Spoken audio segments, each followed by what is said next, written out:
I think we should acknowledge that yesterday we passed a very sad figure, a threshold of 3,000 people who have died in the Republic from COVID-19, and 1,760 have passed in Northern Ireland. Our thoughts and our prayers are with the families of those who have been bereaved by this deadly virus, this very dangerous virus, which constantly evolves and which is causing such devastation to people's lives and to societies across the world.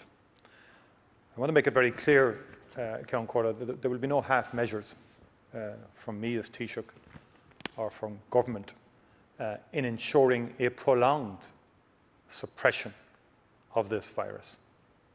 And we will do whatever it takes to keep the numbers down once we get the numbers down. And we are achieving that, and the Irish people are achieving that. The case numbers are falling very steeply as we speak. The swift introduction of level 5 over Christmas, but critically the adherence of the Irish people to those guidelines is resulting in a steep decline in numbers.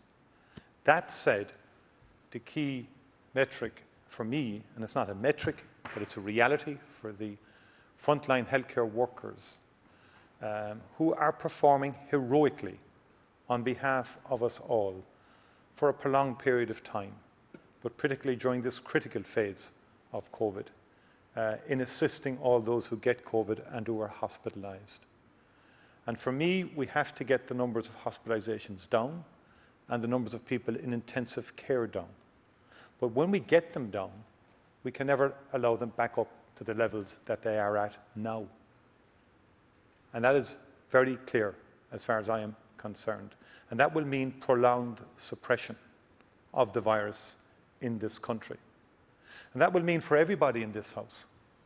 You know, I don't really want people coming to me again after the 5th of March saying special pleading for this sector or that sector or another sector. We simply have had too much of that.